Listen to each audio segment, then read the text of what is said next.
নারায়ণ নারায়ণ। প্রণাম মাতা। দেবর্ষি, এ সময় আপনি এখানে? প্রভু এবং পিতার নির্দেশে আমি আপনার নিকট ছুটে এসেছি মাতা। প্রভু আপনাকে ক্রোধ সম্বরণ করতে বলেছেন। সময় অতিবাহিত হচ্ছে, আর কিছু সময়ের মধ্যেই সূর্যদেব উদিত হবেন, আর তার পূর্বেই দেবী অলক্ষ্মীর প্রভাব হতে মুক্ত করে মৃতপ্রায় শিশুদের প্রাণ ফিরিয়ে দিতে হবে মাতা, নইলে যে অনর্থ হবে। দেবর্ষি, এটা মর্তলোক। এখানে মানুষের মাঝেই লক্ষ্মী এবং অলক্ষ্মী বাস করে। আমি কেবল মর্তবাসীর হৃদয় সৃষ্টি করতে পারি,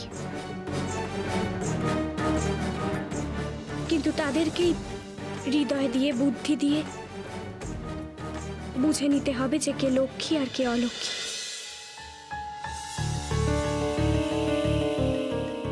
এই গ্রামের মানুষ লক্ষ্মীকে বরণ করে নেবে না অলক্ষ্মীকে, সেটা তাদেরকেই ঠিক করতে দিন। ধন্য মাতা, ধন্য ধন্য আপনার ধৈর্য, আপনার বিচার শক্তি।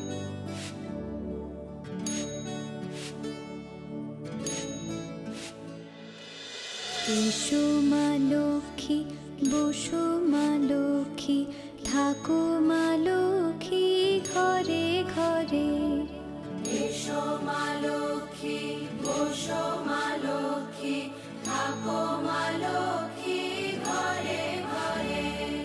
গাছে থাকা ফুল ফলার মাঠে সোনার ধান, ও মা গাছে থাকা ফুল ফলার মাঠে সোনার ধান। দুধে ভাতে বেঁচে থাক মা তোমার সন্তান, ও মা তোমার সন্তান।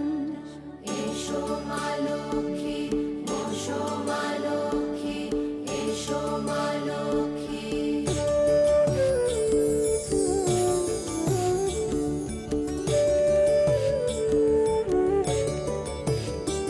দীপ জলে সাজে শাখ বাজে তোমার বাহনে, পুষ্প অর্ঘ্য আদি দেই মা তোমার চরণে, ও মা তোমার চরণে।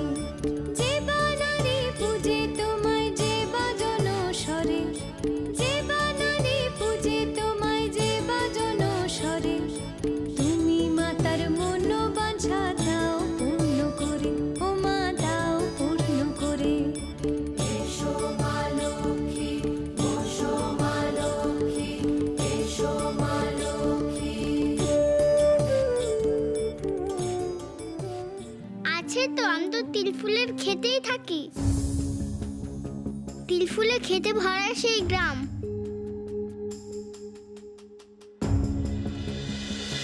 মা ঠাকুরন, আমরা দূরের গ্রাম থেকে আসছি। তিল ফুলে ভরা সে গ্রাম, সবকিছু আছে সে গ্রামে, কিন্তু লক্ষ্মী স্ত্রী নেই। তাই আমার ব্রাহ্মণী বলছিলেন, যদি আপনি সেই গ্রামে গিয়ে লক্ষ্মী ব্রত প্রচার করতে পারেন তাহলে বেশ হয়। মাগো, আমি তোমার নির্দেশ মেনে ঠিক দিশেতেই এসেছি গো মা, ঠিক দিশেতে এসেছি। ও মেয়ে, কোথায় গো সে তিল ক্ষেত? আমার একটু নিয়ে যাবে? আমি এখানে মানক্ষী বেত পেচারে এসেছি। চলো গো, আমার একটু নিয়ে চলো সেখানে। এসো আমার সঙ্গে, আমি তোমায় নিয়ে যাচ্ছি।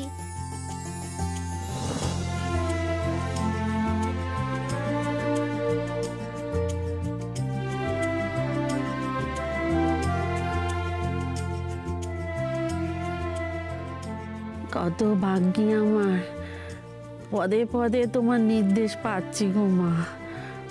বড় দেখতে ইচ্ছে করছে কার ওপর তোমার এত করুণা যে তুমি স্বয়ং তার ঘরে বেত পেচারের উদ্যোগ নিলে।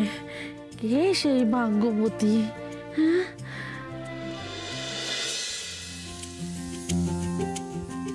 আমরা তোকে ভুল বুঝেছিলাম রে বউ, তুই আমাদের মাফ করে দে। চিচি, ও কথা কেন বলছেন? আপনি আমার গুরুজন, আমি তো শুধু আমার কর্তব্যটুকু করেছি।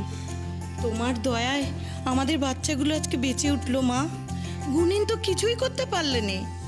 আমার কথা বলো নে গো, সবই মা নক্কির মহিমে, মায়ের দয়াতেই সব হয়েছে।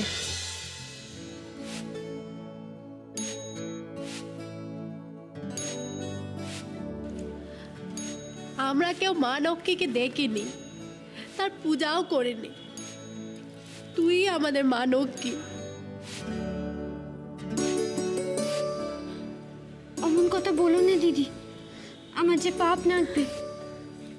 তোমরাও মা নক্কি পুজো করো, মা তোমাদের সহায় হবেন। করব, শোর বাড়ি ফিরে গিয়ে মা নক্কির পুজো করব। তুই আমার চোখ খুলে দিয়েছিস। আমি তোকে এত গাল মন্দ করেছি, এত খারাপ ব্যবহার করেছি, তাও তুই আমার বাঁচার পরাণ বাঁচাতে কত কি করলি। তোর ভালো মানুষই দেখে আমার চোখ খুলে গেছে রে। আজ আমাদেরও চোখ খুলে গেছে রে বউ। তোর শাউরিও তোকে চিনতে পারেনি, শুধু শুধু গালমন্দ করেছে। আজ নিশ্চয়ই সেও তার ভুল বুঝতে পেরেছে। কই গো বামা ঠাকুরন, এদিকে এসো। এমন সোনার পিতিমে বউ তোমার, তোমার তো খুশি হওয়ার কথা। এসো, এদিকে এসো। আদিক্ষেতা, সোনার পিতিমে না ছাই।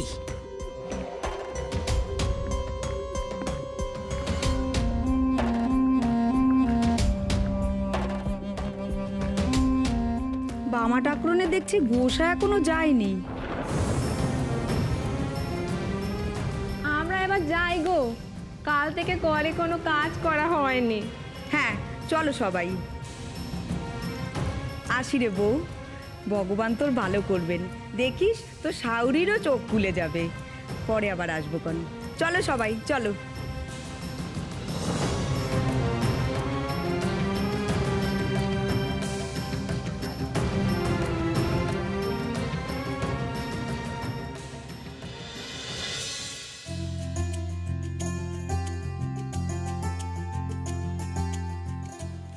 মার ব্যবহারে মন খারাপ করিস নে।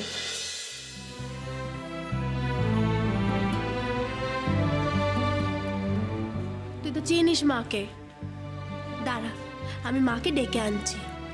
মা, ও মা, তো চলো দেখি, এসো মা।